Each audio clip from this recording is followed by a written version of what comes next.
Bueno, pues buenos días a todos, a todas. Gracias por venir aquí en esta presentación. Será una presentación breve, pero espero consistente, en donde hablaremos del tema de semiótica, que es un tema que hemos estado investigando desde diferentes ángulos. Tenemos investigación aquí presente desde la academia, desde fuera de la academia, desde la maestría, desde el posgrado. Y bueno, queremos compartir también un poco los hallazgos que hemos tenido en esta investigación, que las colaboraciones que hay en ella. Está por aquí también en la sala mi amigo y colega Leonardo Zamora, pues también con quien hemos tenido pláticas muy ricas al respecto, que me ha compartido también algunas referencias que estaremos utilizando aquí en la presentación. Entonces, el tema de biosemiótica trata de apoyarnos a rescatar una perspectiva desde la cual podríamos abordar también los problemas que tenemos ahora en nuestros tiempos, ¿no? Es decir, pues cuáles son nuestras guías en la civilización, en llevar a cabo nuestro modelo civilizatorio, si la sustentabilidad ya llegó a un límite y necesitamos ver qué más hay allá, ¿no? La regeneración, o si hay algunos otros límites, y qué tendría que ser esos primeros pasos para llegar a unos nuevos límites.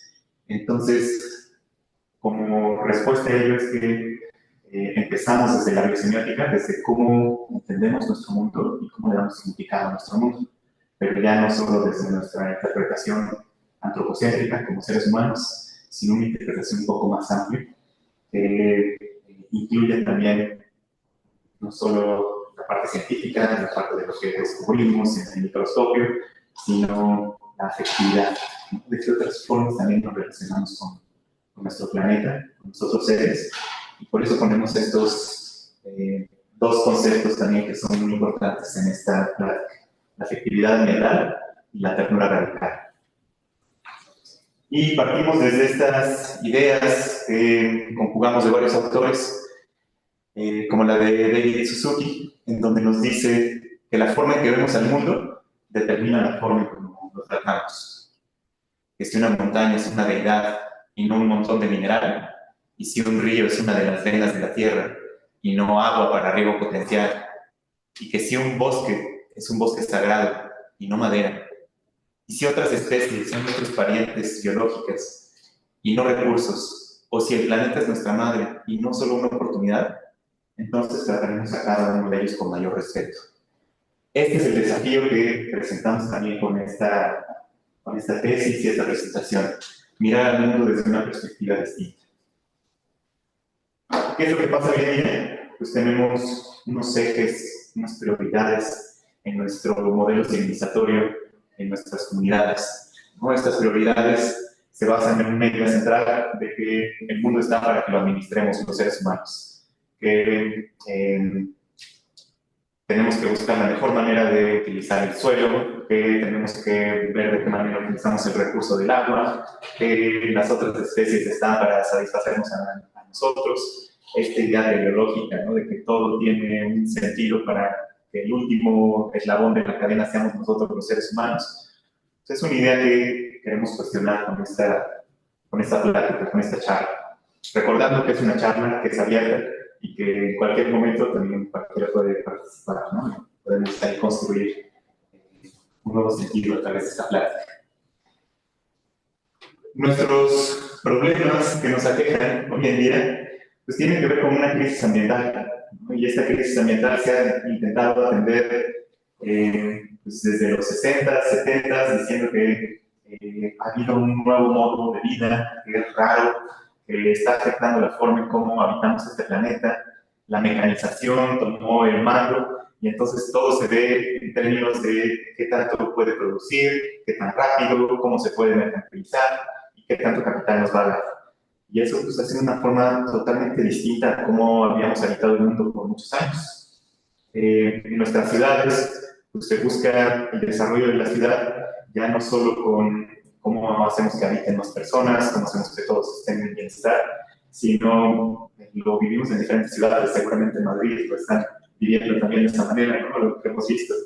El desarrollo inmobiliario está a tope, ¿no? Y se desarrollan más edificios de los que se venden, de los que podemos habitar.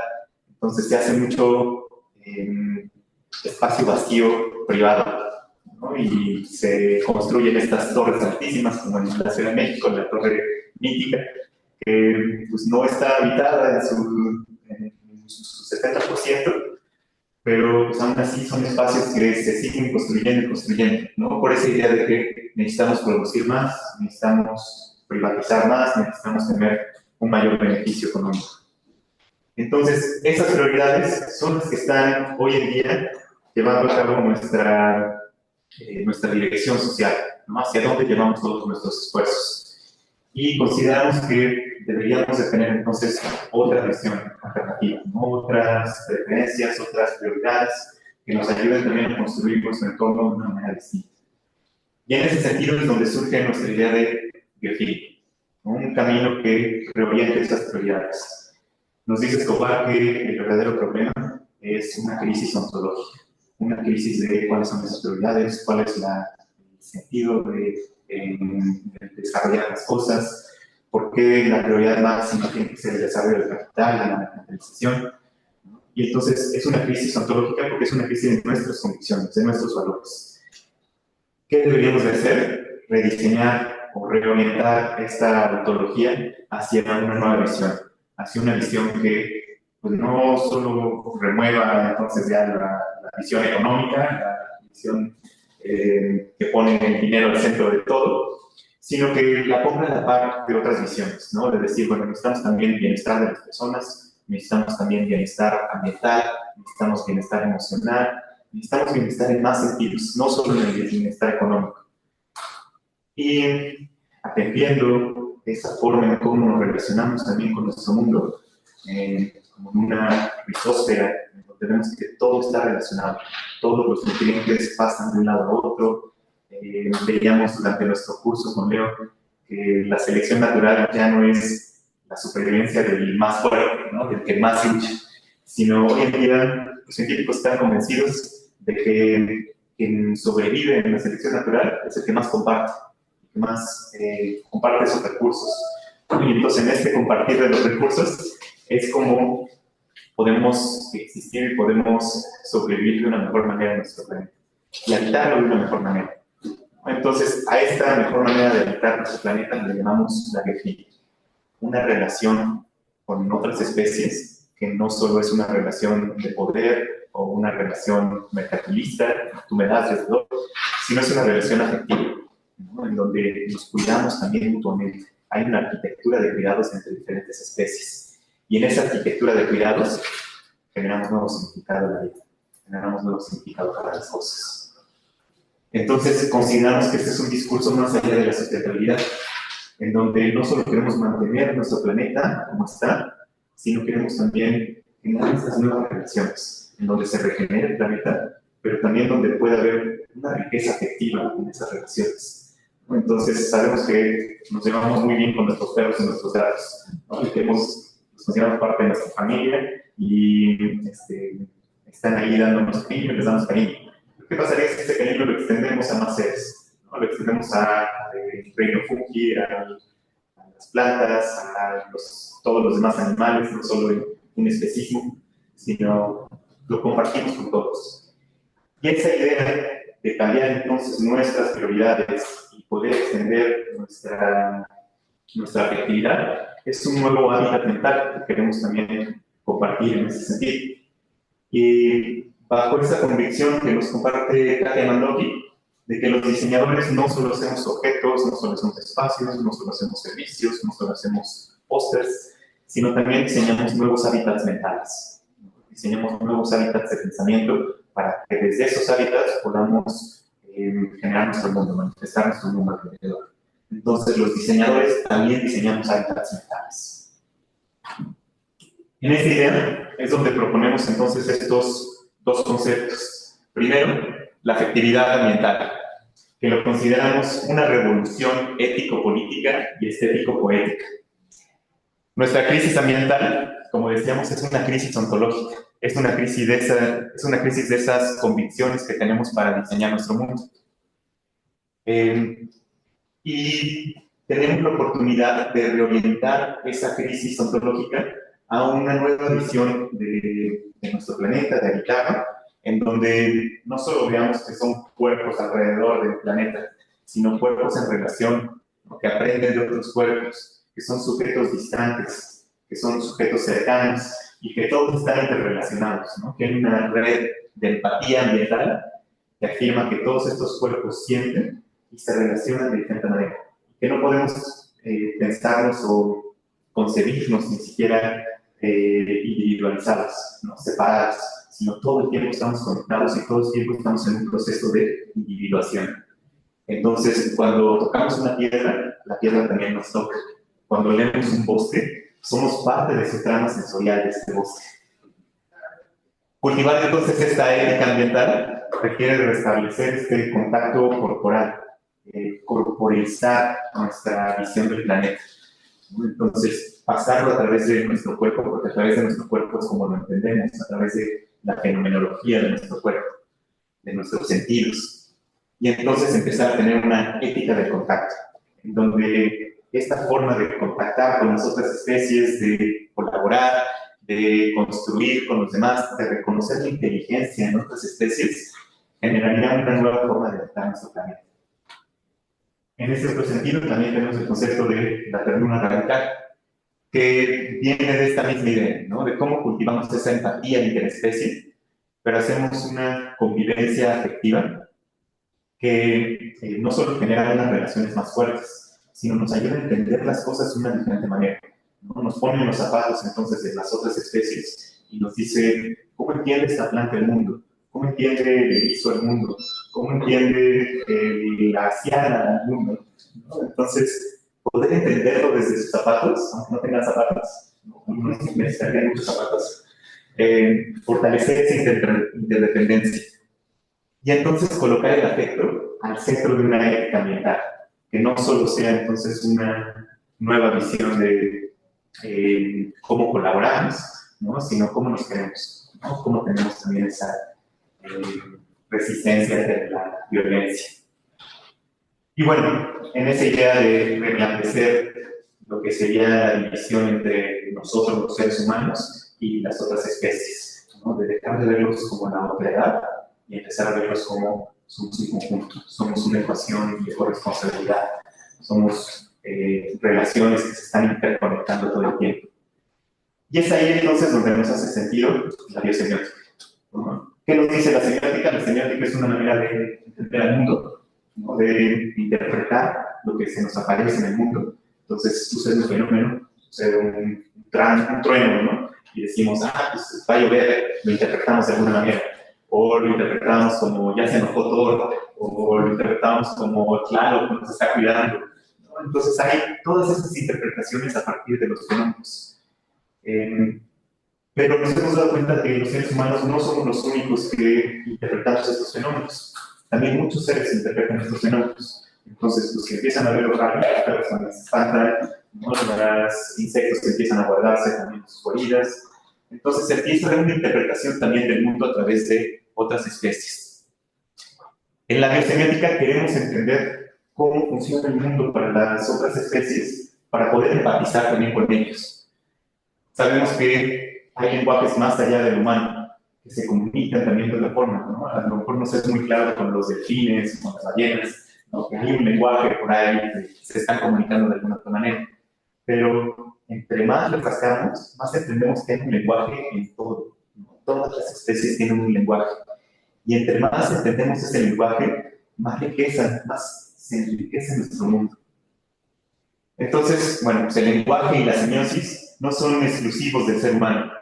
No podemos entender el entorno natural solamente desde nuestros sentidos. Se enriquecería muchísimo más a través de los sentidos de otras especies. Por ejemplo, ¿no? En nuestro sentido visual tenemos 3 conos. Y a través de esos 3 conos pues, tenemos una mezcla muy rica de 16.000 millones de colores. Pero hay por ahí una langosta, ¿no? ¿Cómo se llama? Un tipo de langosta que también he hecho un arcoíris, no me acuerdo.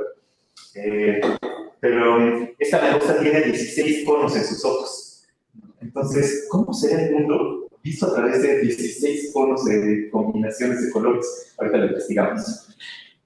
Seguramente es un mundo lleno de variedades, ¿no? Hay unas variedades que nuestro cerebro no está diseñado para poder interpretar. Entonces, ¿cómo se enriquecería nuestro mundo si de alguna manera lográramos interpretarlo, ¿no? Si dedicáramos al chat GPT, ayúdame a interpretar con 16 conos de colores de nuestros ojos? La langosta mantis. La langosta mantis. No, gracias, Leo. Y bueno, eso nos lleva al concepto de Humbert, ¿no? Que es un concepto propuesto por Jacob von Uxley, creo que se pronuncia así, un científico alemán estonio, que espero aprender más pronto. Pero bueno, pues es pionero también en la biosemiótica, y él nos dice este concepto de Humbert, que quiere decir que cada ser humano, cada ser vivo, percibe, interpreta y se mueve en su mundo circundante único. Y se determinan por sus capacidades sensoriales y relacionales, ¿no? Es decir, que a través de estos sentidos que pueda tener esa especie en específico, es como entiende el mundo y como lo interpreta, ¿no? Entonces, esta langosta mantis lo van a interpretar de una manera totalmente distinta a como lo interpretamos nosotros con nuestros 3 conos. Entonces, no existe solo nuestra realidad no es la única prevaleciente en este planeta, existe la realidad de estas otras seres. Y existe una riqueza que ni siquiera imaginamos. ¿Alguien se imagina cómo sería interpretar el mundo con 16 conos en los ojos? No podemos imaginar, no podemos concebir un nuevo color. No hay una manera que podamos decir, pues ya me imaginé el color Puxbel, no sé. Sería completamente difícil. Entonces, el primer paso es reconocer que nuestra realidad no es la única y que hay otras realidades con las que convivimos, que sería muy interesante poder entenderlos, poder ponernos un ratito en esos zapatos, ¿no? En esa nueva ontología, en esa nueva fenomenología. Entonces, los seres vivos que están alrededor generan significado a través de lo que están entendiendo, a través de cómo perciben al mundo. Y se establecen también así en sus relaciones significativas y comunicativas. Entonces, nos pone 2 ejemplos muy interesantes, Jacob, en donde habla del erizo, que tenemos en pantalla, que el erizo solo percibe el olor de su comida, ¿no? Y percibe sombras, no percibe los colores, no percibe figuras más allá, solo percibe dónde hay luz y dónde hay sombra. Y entonces trata de buscar las sombras para mantenerse escondido. Y ese es su mundo, ¿no? Entonces solo está limitado a eso, no percibe olores, no percibe temperatura, no percibe otros seres que estén alrededor, simplemente percibe eso. O nos dice también el ejemplo de la garrapata. La garrapata solo percibe el ácido empírico de la piel que todos segregamos, el calor de nuestra piel y el sabor de la sangre, ¿no? Entonces, esos son los 3 sentidos que tiene, las 3 percepciones de su mundo. Y a través de eso interpreta todo su mundo. Si en ningún momento entiende que hay un ser humano por ahí pasando alrededor, un perrito pasando alrededor, sino nada más le llega este sabor, este olor, y entonces salta, ¿no? Para poder unirse a esa piel y poder tener entonces su alimento. Es decir, su mundo está limitado en ese sentido. A lo mejor este científico lo veía como un mundo limitado, ¿no? Pero hoy en día empezamos a ver esa riqueza también que tienen estos otros mundos con otras investigaciones. Por ejemplo, el caso de la biosemiosis en la naturaleza, en los bosques, que nos dice Susan Simard en su libro Encontrando el árbol madre, en donde nos dice que los bosques son familias, ¿no? Son seres que se interrelacionan en un lugar y que hay un árbol madre, que es el árbol que tiene más hijos alrededor, que se mandó sus semillas de todos lados, que creció estas ramificaciones y que cuida de los demás, ¿no? Entonces, en esta red, en donde se interrelacionan también con los honguitos que están en el subsuelo, con la red micelar, se van comunicando, ¿no? Tienen su internet y se van mandando señales, se mandan un email, ¿no? Tienen sus redes sociales y se comunica también el peligro, ¿no? Entonces, si en alguna parte del bosque empieza a haber una plaga, le comunican a los demás, oigan, viene esta plaga, tengan cuidado, y empiezan a generar, pues, a lo mejor mayor acidez en sus plantas, en sus hojas, alguna defensa contra estos parásitos y se defiende entonces así todo el bosque ante esto. ¿No? Y por eso hay bosques que son milenarios, que han sobrevivido tanto tiempo en un solo lugar. Y también por eso es importante considerar cómo regeneramos nuestros bosques. ¿No? Porque si de repente le metemos ahí un eucalipto, simplemente porque crece más rápido el eucalipto, pues estamos afectando esa red familiar que hay en este lugar, ¿no? Metiéndole un invasor que a lo mejor no se va a llevar muy bien con todos ellos y va a robar algo de los nutrientes. Entonces es importante entender cómo perciben su mundo también los bosques, ¿no? Cómo perciben esas relaciones.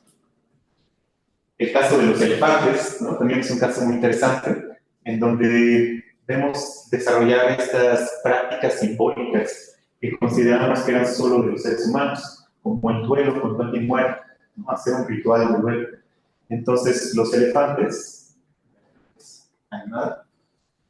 hacen este ritual en donde sueltan el cuerpo de alguno de los miembros que falleció y le rezan a la luna llena, ¿no? Están levantando sus trompas hacia la luna llena y hacen un ritual colectivo, como para despedirse de este ser. ¿No? Sabemos que los elefantes tienen una gran memoria, tienen esa gran capacidad de memoria, y seguramente es difícil cuando uno de sus miembros sale de la manada, ¿no? Entonces, todo esto nos habla de una capacidad simbólica, de una capacidad ritual, de una capacidad de interconexión, de comunidad. Y bueno, pues todas estas prácticas simbólicas las consideramos únicamente de los seres inteligentes que somos los seres humanos, ¿no? Pero hay otras inteligencias ahí. Este otro caso, no sé si lo hemos platicado, pero me gusta mucho, ¿no? De la biosemiosis en las plantas, cómo las plantas interpretan los signos, comunican también estos signos, que consideramos que las plantas no son inteligentes, que no están ahí para darnos de comer. Pero hay ciertas plantas que no entendemos hoy en día cómo desarrollan esa capacidad de toma de decisiones y de inteligencia. Entonces, este es el caso de la boquilla trifloriana. Es una planta que encontraron en Chile y que encontraron que pues, nacía de la tierra, ¿no? Es una enredadera, entonces empezaba a enredar en un árbol y tenía una hoja específica en la base, cuando iban haciendo, una hoja de 3 picos, por eso es trifoliata. Y cuando se empezaba a enredar entonces en otro árbol, la hoja cambiaba y empezaba a copiar la forma de la hoja del árbol. Y luego pasaba a otro árbol y en el otro árbol copiaba la forma de la hoja del otro árbol. Es decir, la misma enredadera podría tener 3 diferentes formas de hoja, copiando las de los otros árboles. ¿Qué está pasando? ¿Realmente está copiando la hoja de los otros árboles? Se la llevan al laboratorio, ¿no? Y empiezan a investigar este caso de mimetismo morfológico con las hojas de las plantas. Y entonces hacen algunos experimentos en donde las ponen naciendo en una maceta por sí mismas y luego relacionándose con algunas otras plantas. Y empiezan a ver cómo empieza a copiar la forma de las hojas de las otras plantas. Y empieza a modificar entonces su estructura. Dice, ¿pero qué está pasando aquí? Seguramente es un bicho, puede ser alguna bacteria que le está pasando información genética de la otra planta y gracias a esa información genética empieza a modificar sus hojas. Y bueno, pues pensaron eso, pero dijeron, vamos a hacer un experimento más radical, a ver si esto es cierto o no. Y la pusieron a crecer con plantas artificiales. ¿Y qué pasó? Empezó a copiar la forma de las plantas artificiales. ¿Esto qué nos quiere decir? No sabemos exactamente, todavía está por comprobarse, ¿no? Pero al parecer esta hoja, todas las plantas tienen capacidad de ver la luz, ¿no? Hacen fotosíntesis, entonces ven la luz, y algunas se dirigen hacia la luz como los girasoles. Pero esta planta puede ver las sombras, ¿no? De las otras hojas y puede interpretar entonces esa forma de las otras hojas y tomar la decisión, no sabemos consciente, inconsciente, qué tan consciente, con agarrar conciencia en las plantas es todo un rollo, ¿verdad? Pero toma la decisión de cambiar su forma, ¿no? Dependiendo de lo que está bien. Entonces, hay cierta inteligencia ahí que no sabemos, ¿no? Habría que definir también qué concebimos como inteligencia, como percepción visual activa, como interpretación del entorno. Es un caso de biosemiosis interesante, ¿no? En donde interpreta el fenómeno que está sucediendo afuera y lo traduce a su propia forma, ¿no? Y expresa entonces esas otras visiones. Y en nuestra sesión pasada también con Leo, que hablábamos de los honguitos, pues veíamos ahí casos como el del Cordyceps, ¿no? Que tiene esta agencia en los hongos, en donde ha desarrollado esta capacidad. Bueno, de los hongos podemos hablar todas las clases, ¿no? Pero en este caso en específico, es impresionante cómo ha desarrollado esa capacidad de controlar la red neuronal de las hormigas, ¿no? Entonces las esporas le caen a la hormiga, empieza a crecer dentro de la hormiga la red micelar y se conecta con su estructura neuronal, ¿no? Es decir, empieza a controlar las neuronas de la hormiga para que la hormiga suba a lo más alto del árbol y en las partes altas del árbol pueda cerrar sus tenazas y morir, ¿no? Completamente ya en la parte de las copas de los árboles. Y entonces el cuerpo fructífero del córdice se empieza a crecer para poder soltar sus esporas y que le caigan a todas las demás hormigas alrededor y pueda repetirse el ciclo, ¿no? Entonces, ¿en qué momento dice el hongo, voy a hacer toda esta estrategia y me voy a meter a la red neuronal de otro animal y lo voy a llevar entonces a la parte alta del árbol y desde ahí voy a esparcir mejor mis esporas? ¿No? Hay una inteligencia ahí que no concebimos. Es más, ni siquiera sabemos si ya se nos metió un tipo de córdiceps, y por eso estamos dando estas clases en nombre de los hongos y hablando para aprenderlos ahí, ¿no? Tal vez, no sé, si nos empiezan a salir ahí cuerpos fructíferos, nos avisen, por favor.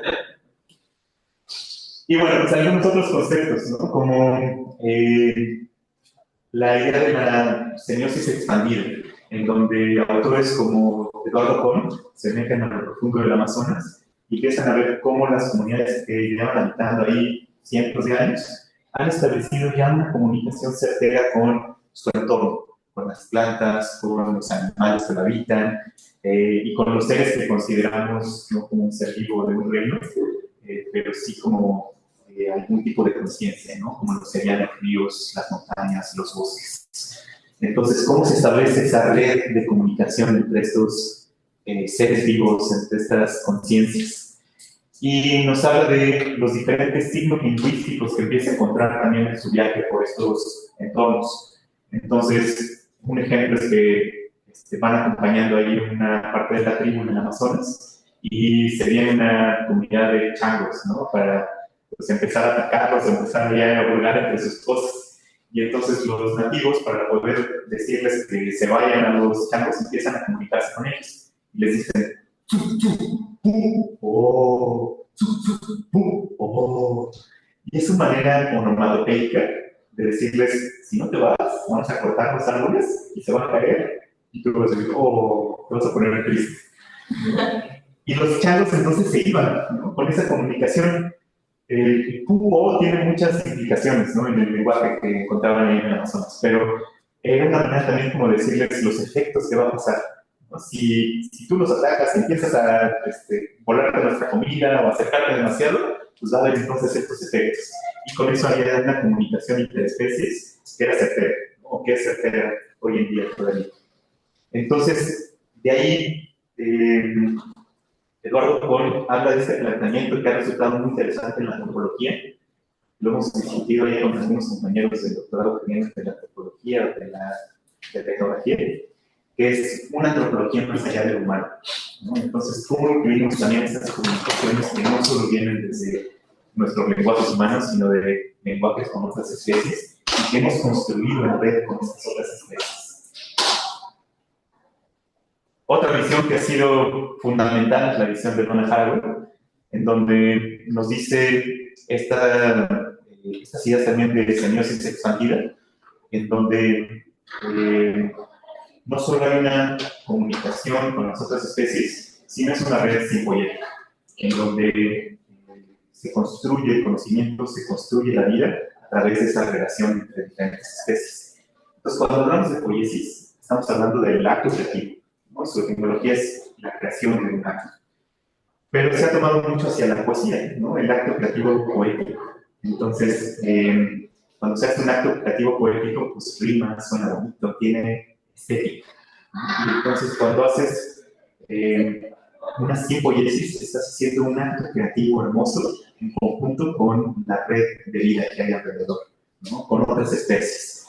Entonces, ella nos propone ese concepto de simpoiesis, de coproducción de nuestro mundo con las otras especies. ¿Cómo podemos empezar a crear nuestro mundo, a definirlo en ese balance, en esa red, ¿no? En donde sabemos que dependemos también de los demás, en donde nos hacemos responsables de las acciones que van a tener, de las consecuencias que van a tener nuestras acciones, y encarnamos entonces ese lenguaje de hablarle al mundo, de poder comunicarnos con otras especies. Entonces nos dice también ese concepto de la habilidad de responder, la responsabilidad.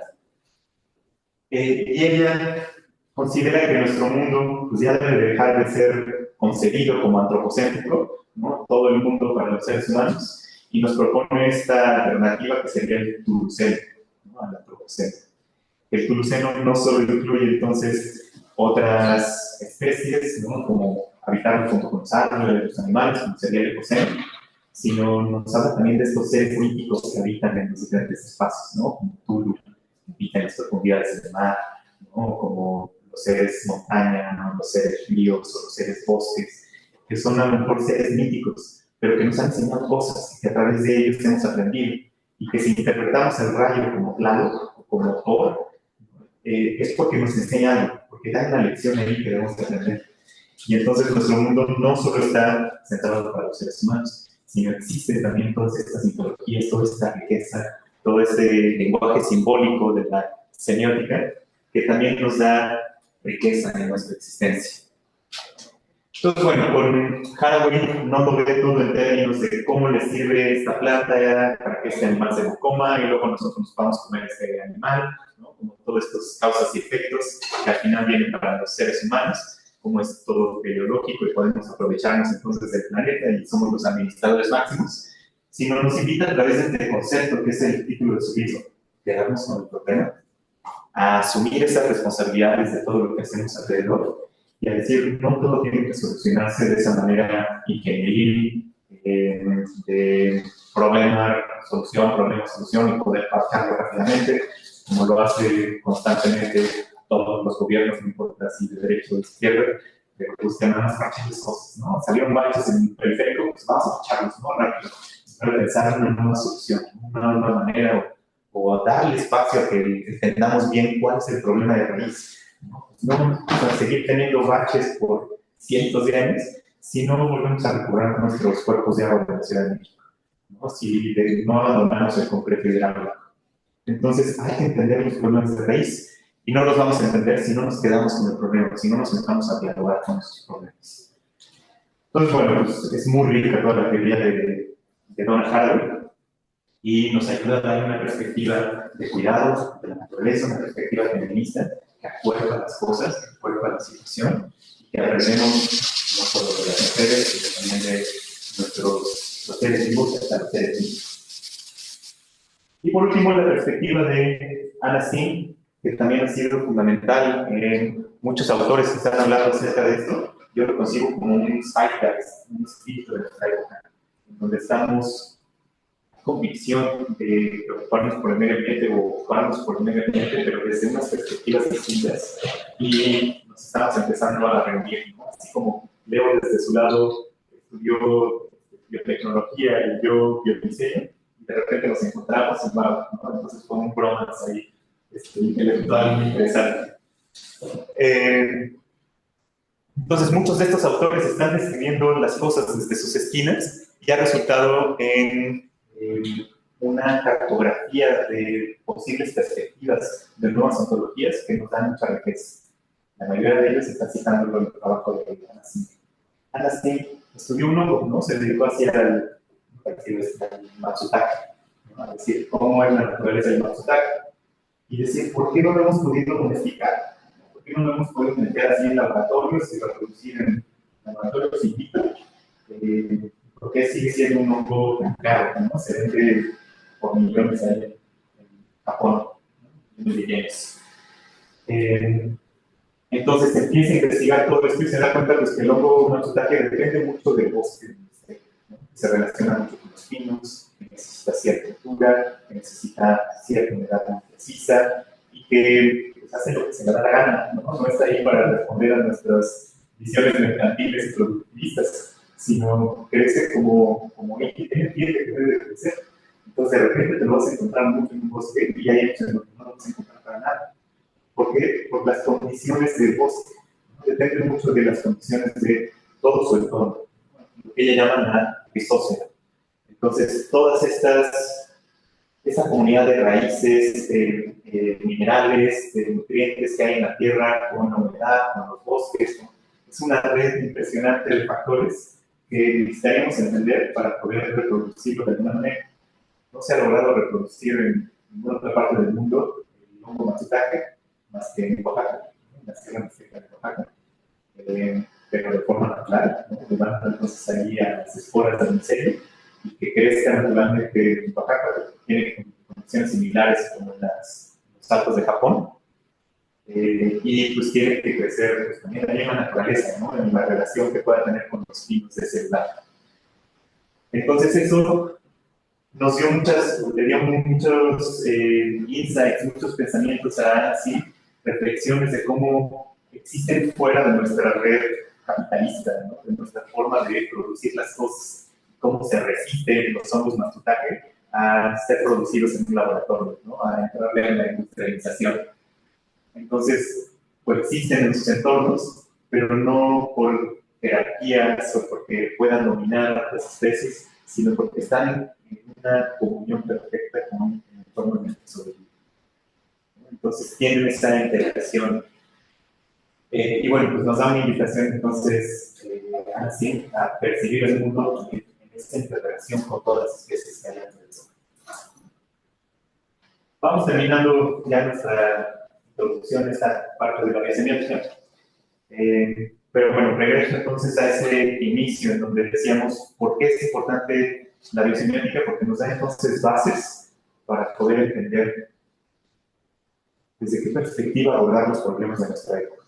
Si hay una prioridad que es mercantilista, capitalista, de producción, necesitamos otras prioridades. Y esas prioridades no van a llegar si no valoramos lo que hay. Entonces, entender que los hongos son inteligentes, entender que los elefantes son espirituales como nosotros, entender que las plantas toman decisiones, nos ayuda a ponerlos a un mismo nivel de inteligencia que nosotros. Y a poder decir, no somos los únicos aquí que pensamos y que conseguimos y que tal vez podríamos tomar las mejores decisiones de hacer nuestros asentamientos. Tal vez deberíamos incluir a nosotros, ¿no? Que también están ahí, con los que convivimos en nuestro planeta, y poder tomar entonces otras decisiones en conjunto. Es decir, que el primer paso es construir esta base teórico-ontológica.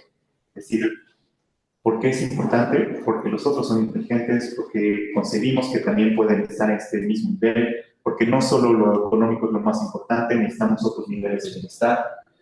Y a través de eso empezar entonces a construir una agenda política cultural, ¿no? En donde digamos, vamos a hacer política pública, en donde las otras especies tengan toma de decisiones, donde tengan agencias, donde le demos derecho a los ríos, a las montañas, a los mares. Y con eso hacer una reforma educativa, ¿no? Para que en estas clases podamos hablar más de estos temas y desde la primaria, ¿no? Que nuestros niños sepan más especies de árboles que especies de Pokémones. No sé si lo logremos, pero poder hacer una reforma educativa en ese sentido. Y ya entonces le entramos al diseño estratégico. Cómo conseguimos nuestras ciudades, nuestro urbanismo, desde una visión que no solo sea antropocéntrica, ¿no? Sino en estas otras visiones egocéntricas, turocéntricas, cualquiera de estas. Y empezar a diseñar entonces nuestro espacio urbano, nuestro espacio público, poder diseñar identidad, comunicación, productos y servicios, ¿no? Pero no es empezar por diseñar los objetos, no por diseñar productos y servicios, es empezar desde aquí, desde esas condiciones, una reorientación ontológica y poder entonces hacer con eso una transición hacia un mundo que concibe lo socioecológico, ¿no? Que se concibe conectado con todo eso. Sí hay visiones que concebimos en ese sentido. Es una visión, a lo mejor sí es un producto, pero es una visión de solar punk, ¿no? En donde están pensando cómo sería un mundo que estuviera en balance con tecnología y con cohabitación con otras especies. ¿Cómo se vería, ¿no? Este tipo de mundo? Obviamente está mal, pero nos pone así nada más un día en la vida de esas personas. The land is more than just dirt. If you look after it will feed you forever. You're smart. I know you'll be okay, brave or shy. And remember, a business is only as good as its people, so treat them well. Our job is to plant seeds so our grandkids get to enjoy the fruit.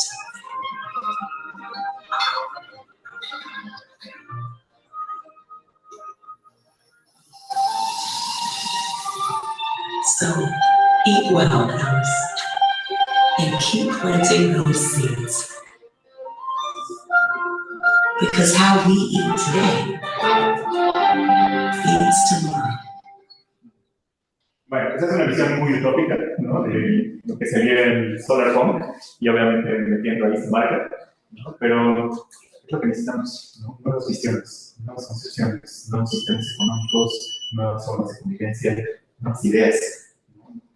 Nos dicen que es más fácil imaginar el apocalipsis zombie que un nuevo sistema económico. Entonces, necesitamos aprender a diseñar esas otras visiones de las cosas.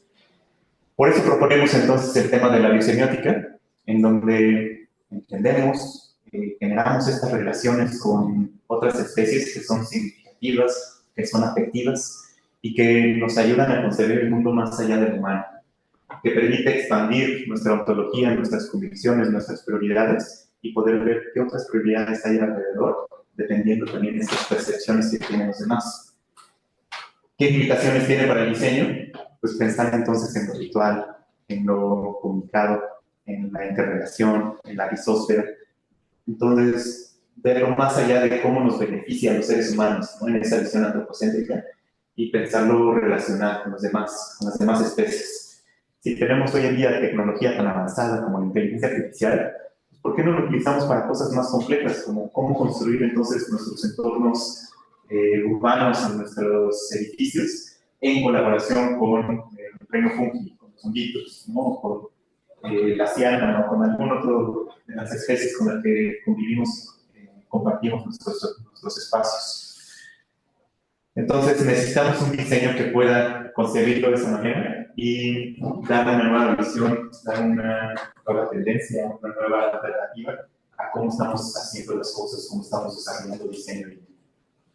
Entonces termino con esta reflexión que viene en el libro que me recomendó Leo de Afectividad Ambiental, muy bonita, que dice: por eso no solo tenemos la capacidad de empatizar con el mundo, sino que además los árboles, las montañas o los océanos empatizan con nuestras emociones y sentimientos, al conformar un tejido intersensible en el que todas las criaturas de alguna forma sienten lo que las otras están sintiendo, ¿no? Entonces, concebirnos como esta red de sentido, de efectividad, de colaboración.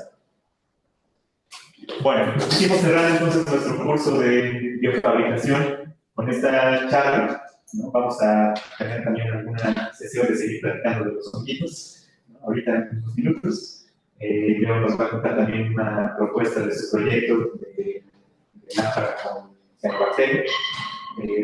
Pero bueno, la visión de hacer este curso de biofabricación es invitarnos a colaborar con otras especies, ¿no? Y a colaborar de una forma mucho más radical, que solo decir cómo los utilizamos, cómo los esclavizamos para que nos den entonces nuestros resultados, sino aprender de ellos, ver esa inteligencia que hay en ellos, ver la forma en cómo nos ayudan a diferentes niveles y entonces buscar una nueva relación de fabricación, de construir nuestro mundo a través de estas relaciones afectivas con las demás especies.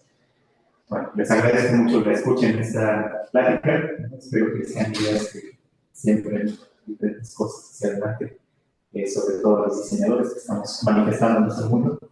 Entonces, que logramos hacer también una manifestación de nuestro mundo un poco más responsable y tengamos una manera de dejar este planeta que estemos más orgullosos de cómo lo logramos. Gracias, y no sé si hay preguntas. Vamos a tener algunas preguntas. Se van a preguntas también desde Zoom.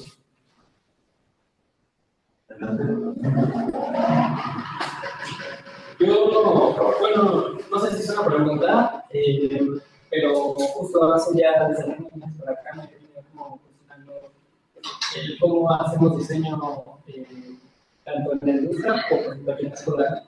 Particularmente me gusta mucho la parte de la biología, las especies, trabajan y bueno, no trabajan, se desarrollan en su ambiente. Me llamaba mucho la atención, por ejemplo, la parte de biotecnología. Tengo una amiga también que estudia biotecnología.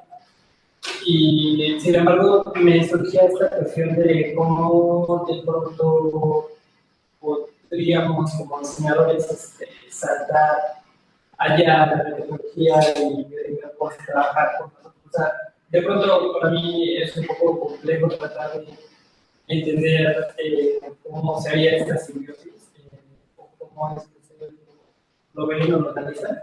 Me causa curiosidad, me causa interés de poder meterlo ahí, e incluso hasta llegar a pensar que debería ser tecnología, porque de verdad siento que es tanto conocimiento que debería entender, que como diseñador de pronto me siento un poco rezagado, ¿no? O sea, como que digo, sí, me falta mucho por entender.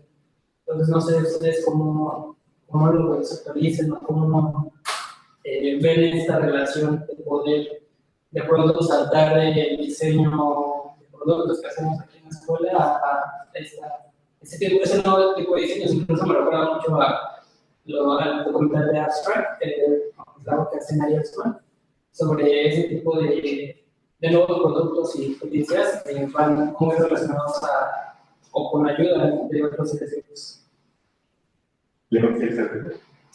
Bueno, sí, yo creo que para responder esa pregunta tendríamos que remontarnos a lo que lo que Sergio acaba de plantear como colaboración, porque justamente, pues precisamente estos ámbitos del biodiseño vienen a ser muy nuevos y vienen a ser espacios multidisciplinarios, porque justamente tanto nosotros en el área ingenieril y en el área productiva no tenemos las herramientas que tú mencionas en el trabajo tenemos, pues tampoco tenemos todo, tenemos también necesidades, ¿no?, de colaborar con otros profesionistas. Y yo creo que a partir de esto es que podemos aprender mucho, porque en la ciencia, como se ha venido manejando, la ciencia formal, la ciencia más estricta, ha sido una ciencia hiperespecializada.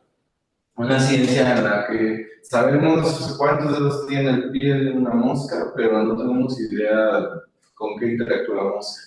Y así de cerrados estamos, y justamente abrir los ojos a otras especies pues nos lleva a abrir los ojos también a otras áreas de desarrollo humano, y que hoy les decimos, digamos, carreras, ¿no?, o licenciaturas, pero si nos remontamos a los orígenes, por ejemplo, del bioarte, que es de donde viene esto, en la antigüedad no había como tal, por ejemplo, Leonardo da Vinci. Leonardo da Vinci no era ni solo artista, ni solo diseñador, ni solo estudioso contemplativo, porque también construía. Entonces, justamente la ciencia, como se nos ha venido enseñando, es una ciencia encajonada, es una ciencia rígida, fría, que es totalmente capitalista, lamentablemente. Y bueno, en mi particular caso, que yo vengo de las áreas biológicas, pues precisamente conocer el biodiseño me ayuda a sensibilizar mucho de lo que en laboratorio somos muy fríos. No somos solo estériles en la mesa, que no hay ningún microorganismo, también somos estériles de sensaciones, de afectos, de verdad, porque no tenemos la compasión de poder decir, oye, esta rana o este ratón no merece que yo repita infinitamente este experimento y ya sé que funciona. O sea, ya tengo yo comprobado científicamente. ¿Para qué yo tendría que someterlo a generaciones y generaciones de estudiantes que ven el mismo proceso de sufrimiento? Pues así en muchas especies. Realmente esos espacios son para eso, ¿verdad? Estamos sorprendidos. Yo creo que también cerca del nivel de sensibilidad de las otras especies con las que habitamos. Y es precisamente a través de esa sensibilidad que también la multidisciplina se da, porque justamente hablábamos el otro día con Priscila, que justamente esos espacios difícilmente vas a encontrar una competitividad que vas a encontrar en un laboratorio científico o en por ejemplo, un curso de diseño. ¿Por qué? Porque aquí estamos colaborando, estamos creando, necesitamos el uno al otro. Y lo reconocemos. Yo creo que a partir de eso, de partir que necesitamos del otro, y que nunca voy a ser el otro, siempre el otro va a tener una mirada diferente a la mía. Y eso es lo que enriquece el proceso. Entonces yo creo que con esos comentarios quisiera yo responder eso, porque pues, realmente el ver que la mirada enriquece y no que compite, ahí ya estamos dando, ¿no?, la vuelta a la página de toda una era de ciencia, ¿no? Sí. Gracias. Sí. Yo también estoy muy de acuerdo con Leo. Creo que debemos de liberarnos del billete de disciplina. Que luego te dicen, es que esto ya no es ciencia, ¿no? O esto ya no es diseño, ¿no? Y ya te saliste de lo disciplinar, ¿no? De lo que es tu disciplina de diseño. Deberías estar así fresco, porque a mí me enseñan que diseño es esto. Entonces, liberarnos de este billete de disciplina, que seguramente lo que hizo Mary Oxman, dicen cómo trabajar con el gusano de la seda, ¿no? Eso no es diseño, no trabajan los diseñadores con gusanos. Pues, romper esta barrera y ser transdisciplinar, ni siquiera por concebirlo como transdisciplinar, ¿no? Por tener una expresión libre, además. Y la otra, pues, que le volvería a tratar a los amigos, ¿no? Como las niños. Empezarían desde abajo hacia arriba, ¿no? Empezarían a soltar esporas alrededor, justo como estamos haciendo en esta plática, y que puedan crecer las esporas. Pero no es así alguien que llegue a imponer su nueva verdad. Así dices, no, ahora vamos a hacer las cosas de esta manera. Sino tiene que nacer desde esas esporitas, ¿no? Que están alrededor para que se vuelva comunidad. Y así logramos que el organismo más grande esté en el trasero, ¿no? Tiene que ser de poquitos, ¿no? No podemos concebir la transición socioecológica de un día para otro, ¿no? Tiene que ser pasos y es una estrategia. Lo han hecho. Sí, también tengamos en cuenta que estamos en un cambio de paradigma radical, como lo que se vivió en su momento cuando la ciencia surgió. Cuando la ciencia surgió, ¿se acuerdan que en la primera clase les decía que estaba el debate bien fuerte con las ideas religiosas dominantes de su momento? Y está ese debate de si la ciencia decía una cosa que era blasfema o profana y la iglesia tenía la verdad. Y que cuántos años pasaron en que la verdad de la iglesia fuera mermando y ahora la verdad de la ciencia tuviera voz y voto. Y entonces ahora estamos en ese otro paso, ¿no? En el que la ciencia ya no lo dice todo, no tiene la verdad, o por lo menos la ciencia de los hongos no es la misma para las plantas, al menos, ¿no? Y eso tenemos que entenderlo, ¿no? De que no podemos darle una verdad única de la bacteria a todas las especies. Tampoco tenemos que caer en eso, ¿no? Tenemos que ir viendo grupo por grupo, como lo que decía Sergio, región por región, porque aunque sean animales, porque están en una región, ya son ecosistemas significados, interconexiones distintas que no van a ser las mismas. En un oso pardo, por ejemplo, de un oso polar. Totalmente, radicalmente diferente, aunque sean osos también. ¿Alguna otra pregunta? Cuestionamiento, declaración.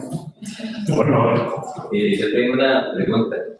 Justo ahorita con esta cita de actividad ambiental, que es un libro muy lindo, a mí me han surgido como dudas sobre algunas referencias más de este lado del charco, de Latinoamérica o de México especialmente, ¿no? Aparte de Ana Sini, Haraway y estos autores, como que no sean desde un norte global, cosas que pueblos originarios han dicho desde hace mucho, ¿no?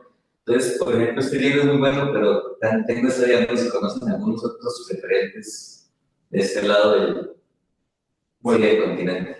A ver, Felipe es estudioso de aquí, de esta región latinoamericana. De hecho, sí, yo justamente le comentaba eso a Sergio respecto a los autores del presento, porque yo vengo más del área de la agroecología. Sí. Entonces, en el discurso agroecológico hay un sinfín no son teóricos, son más bien practicantes de nuevas tecnologías y que en la tecnología llevan todo este discurso, que es totalmente necesario, porque no se trata simplemente de cambiar de ingredientes y hacer una nueva fórmula. Es totalmente una nueva concepción de lo que serían los ecosistemas productivos. Y en estos, por ejemplo, yo hablaba mucho de lo que dice Sebastián Piñeiro, que es un agroecólogo brasileño.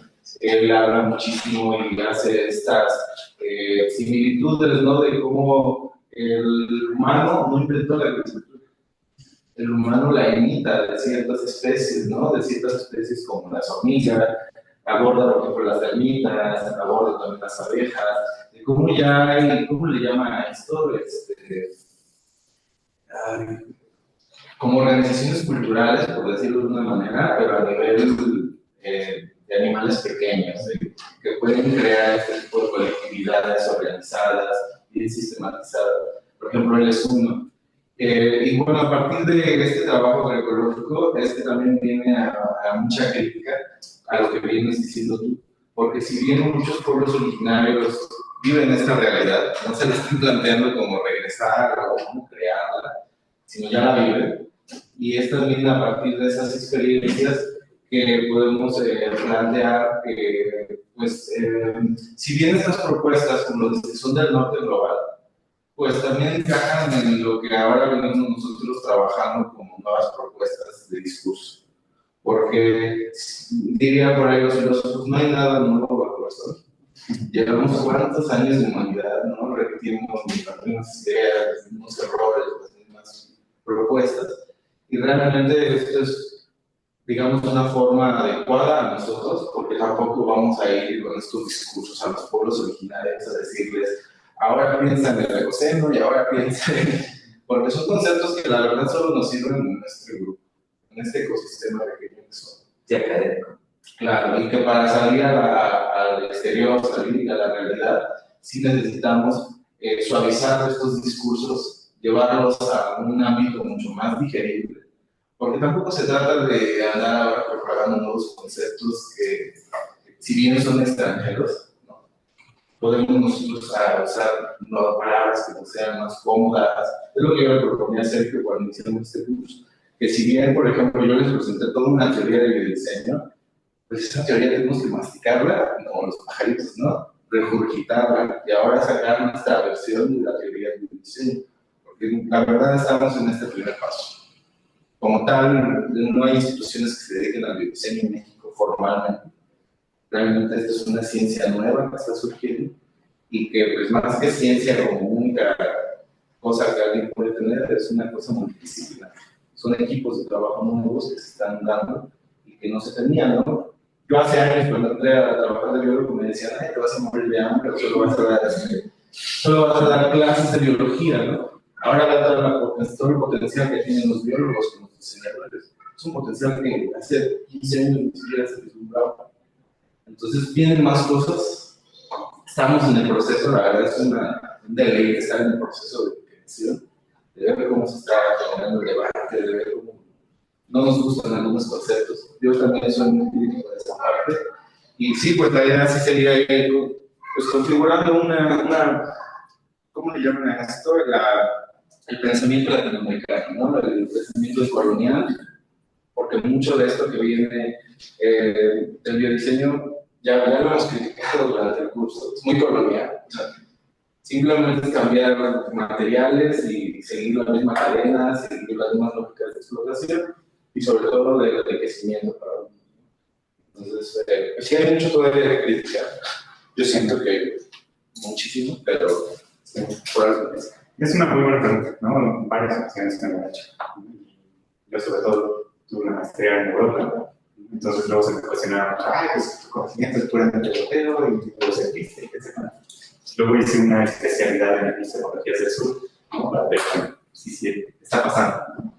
Es decir, bueno, sí hay un conocimiento ahí muy interesante, ¿no? Sí debemos de revalorizar cosas, autores como Eduardo Kohn, ¿no? Que es brasileño, y todo lo que la teoría de Boaventura Sousa Santos de epistemologías del sur, que retoman autores como Arturo Escobar, ¿no? Y que vienen también a los feminismos, ¿no? Que son del sur global, bueno, los más radicales vienen del sur global, entonces también verlo desde esa perspectiva feminista. Pero también llegó un punto en que dije, no todo tiene que ser académico, no todo es conocimiento de que venir de la academia, entonces sí, como dice Iván Illich, pues hay que salirse de las aulas, ¿no? Y verlo también allá afuera, en las platitas, en los otros espacios. Y hoy en día pues, creo que la mayoría del conocimiento pues, ya no viene nada más de autores de los europeos, sino ahora viene de las platitas, ¿no? Y de estas otras relaciones. Entonces, el conocimiento más interesante que he tenido en este estudio ha sido ver la relación que tienen en Oaxaca con el gusano de la seda, y ver cómo han llevado 400 años de relación intrínseca con ellos. Sí, híjole, sí podemos vivir así, ¿no? Sí podría habitarse nuestras ciudades, nuestros entornos humanos, en un balance, a lo mejor no perfecto, pero un balance más balanceado de convivencia con otras especies, ¿no? Entonces, En respuesta, yo diría sí hay tecnologías del sur, ¿no? Que deberíamos de retomar con nuestras culturas, lo decíamos hace rato, ¿no? La riqueza que tenemos también en nuestros países. Sí, desde fuera de la academia, no solo el conocimiento escolarizado, y no solo el conocimiento humano, ¿no? Sino poder salir hacia otros conocimientos, es decir, pues, ¿tú qué opinas, Juanito? ¿No? ¿Tú qué opinas? Y a ver qué otras cosas han. Ha habido resultados muy interesantes, lo vimos la semana pasada con el Slime, cómo está reinterpretando también el urbanismo de las ciudades. Entonces, pues, creo que hay conocimiento ahí que no hemos tocado mucho, que apenas sí estamos rascando la superficie. Entonces, es buen momento para subirse a ese barco, ¿no? Para los que están bien en maestría, para los que piensan irse en la maestría, ¿no? Para los que quieren investigar más el tema, es excelente momento para hacerlo. Entonces, láncense a los caminos. Yo, bueno, conocen lo del pensamiento de Maquiavelo. Yo creo que hay una serie, está en YouTube y está completa, la pueden ver y justamente se fueron a entrevistar a estas personas y ellos hablan sobre su interrelación con la naturaleza, que para nosotros además es regresar y aprender de eso, pero justo en el mapa que tenías, yo veía como una epistemología, ¿no? Que se hablaba de ontología, y después educación, y como para nosotros funciona así, pero para ellos es al revés, o sea, empieza desde su educación y desde su educación en casa, y eso es parte de su ontología, y no hay como un cambio que nosotros sí tenemos que tener, porque al final estamos en una civilización, no importa si cultivamos lechuguita en nuestras casas, ¿no? O sea, nuestra relación con la naturaleza es completamente diferente. Y, por ejemplo, algo que a mí me ha llamado mucho la atención es que cuando venimos los de provincia, en nuestra relación con el pueblo, ¿no? De las comunidades es diferente y venimos a la ciudad.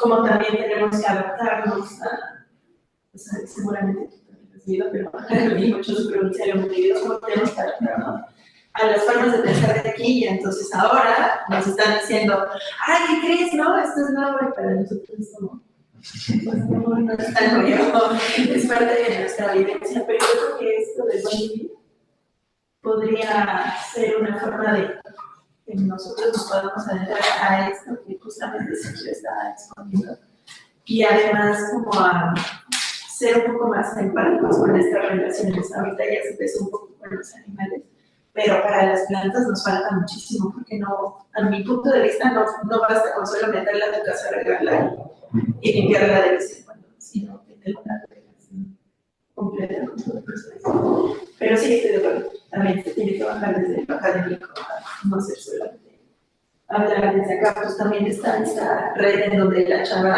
está haciendo como puras cosas ilegales, ¿no? Y que baja todos los papers y los pone públicos. Y que está, no me acuerdo si no. Psycho. Ajá, Psycho.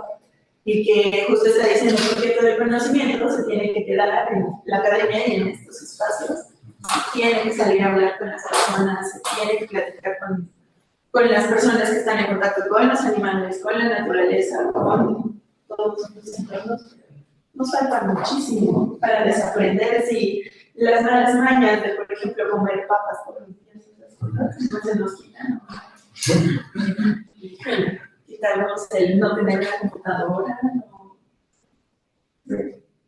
Hay mucho por hacer, ¿no? Tampoco implica que no se está haciendo nada, ¿no? Toda esta teoría del buen vivir sí se está retomando en algunos gobiernos, ¿no? Los pioneros han sido Ecuador y Bolivia en retomarla, y ya han pasado leyes en donde le atribuyen personalidad jurídica a sus hijos, a sus manos, o a la Pachamama, a la naturaleza en general, ¿no? Entonces, estos casos han inspirado otros casos en algunos otros lados, ¿no? En Nueva Zelanda se retomó el caso de Ecuador, sobre todo, como referencia para poder defender entonces un río, y que ese río tuviera representantes o portavoces legales en el Senado, ¿no? Y que hablaran por el río, que están contaminando este río, ¿no?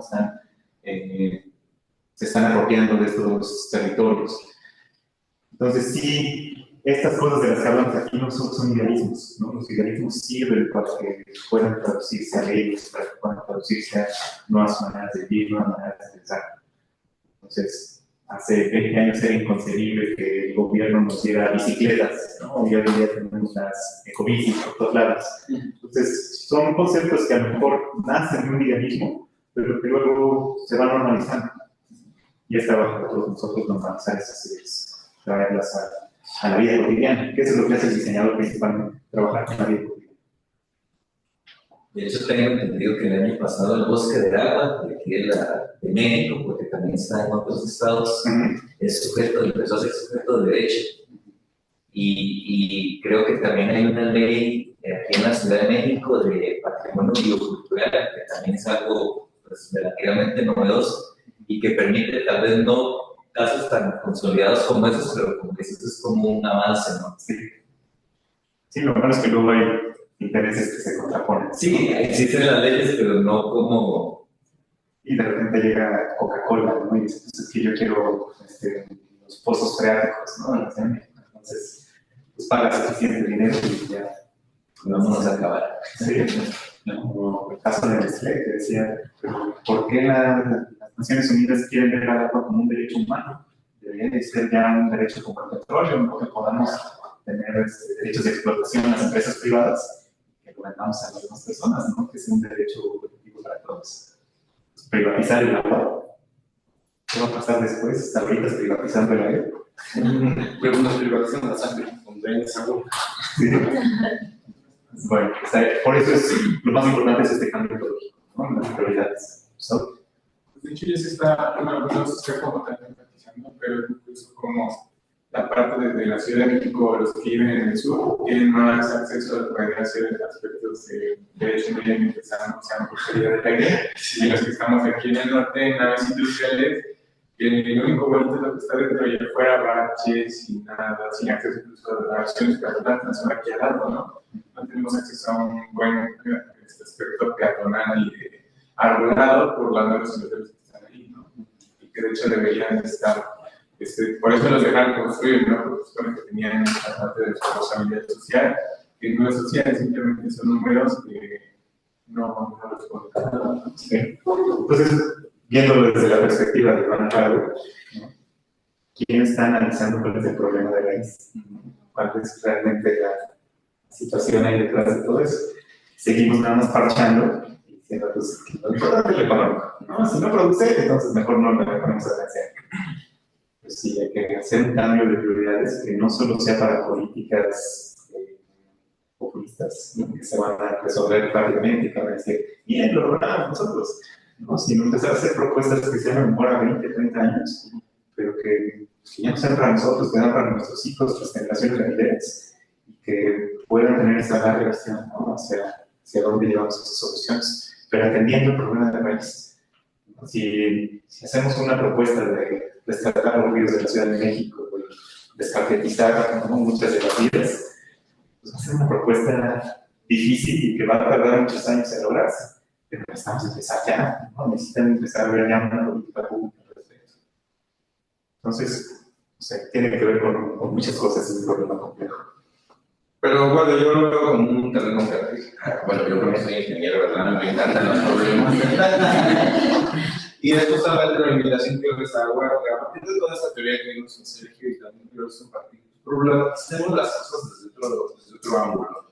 Porque las hemos problematizado no desde el ámbito, como lo dice Sergio, en otras palabras, desde el parche y no desde el cambio de radical, ¿no? Porque, por ejemplo, la afectividad ambiental también habla que nuestro ambiente, o sea, no solamente es el problema de los coches que se averían con los baches y demás, o sea, el hecho de que todo sea gris, el hecho de que todo sea cuadrado, que tenga ángulos rectos, de que no haya verde, de que haya ruido, de que no haya pájaros, o sea, todo eso, o sea, pareciera como ya normalizado, como ya estandarizado, pero sin duda la actividad ambiental nos dice, eso que tú estás viendo ahí, que estás percibiendo, te lo llevas adentro. Y entonces, ¿cuál es el problema de eso? Que adentro tampoco tengo yo valores, tampoco tengo yo sensibilidad para poder decir, esto podría ser diferente, esto podría ser diferente, esto podría ser más amable con todos, ¿no?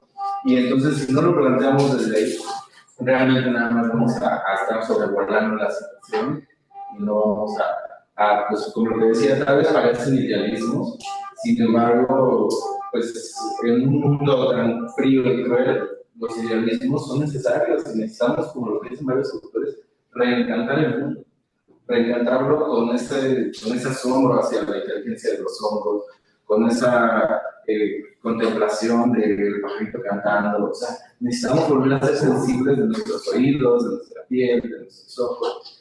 Porque si el problema está ahí es porque nosotros en nuestro interior vivimos una parte muy egoísta, sinceramente. Y si ya se van más a lo ontológico, yo he hablado de eso mucho con un psicoanalista y debatimos mucho eso, ¿no? Hay que cuidar mucho que el biodiseño no se elitice, ni nada de este conocimiento. Porque ¿de qué va a servir que todos nosotros con pensamientos súper completos, complejos, elevados, como quieran ustedes decirlo, si al rato yo voy a estar diseñando solo para la misma élite que pues tienen las empresas que hacen que todo siga igual? Y entonces yo los invito mucho a que piensen en el mexicano, que salgan a la calle, que vean a la gente, que la vean a los ojos, que vayan a los tianguis, que vean a las necesidades de las personas reales como nosotros, que vamos a comprar comida, que vamos a comprar plástico ahí, una verdura, lo que sea, y que desde ahí empaticemos. Porque si no empatizamos con nuestro vecino que está tirado ahí porque no tiene oportunidades laborales, de verdad que ninguna de nuestras propuestas va a permear. O sea, se los juro. Yo estoy ahorita, después de presentar mi trabajo, yo estoy profundamente en ese pensamiento. Es lo que le he dicho muchas veces a vecino. Tengo mucho miedo de que el diseño se elitice y solo le sirva y sea regenerativo para la misma clase de diseño que sostiene otras industrias, que es totalmente una hipocresía social. Entonces, también mi prioridad es atender a la gente que consume 10 kilos de plástico diario y que sustituya por lo menos un kilo. Ya desde estas pequeñas metas, pero con nuestros inmediatos directos. Y si de verdad logro empatizar con el mexicano, entonces vámonos a empatizar con el hombre, vámonos a empatizar con la planta, vamos a empatizar con la bacteria. Pero si no empatizamos entre humanos de verdad, o sea, si no cambiamos la idea del diseño desde ahí, o sea, vamos a seguir produciendo para lo mismo y quizá nuestros diseños en algún momento sean cooptados por el capital, ¿verdad? Y corrompidos, ¿no? Como lo que hace siempre, ¿no? Y que es un tema que ahorita voy a tocar, que es la palabra regenerativo, que actualmente se está manejando mucho, pero es una propuesta blanca del norte, ¿no? Sí. Y se está dando ya, no sé, porque ahora un salto ya es regenerativo. Entonces, es la misma lógica, siempre reproduciéndose como decisiones. Bueno, pues ya para cerrar más esta parte, una última pregunta.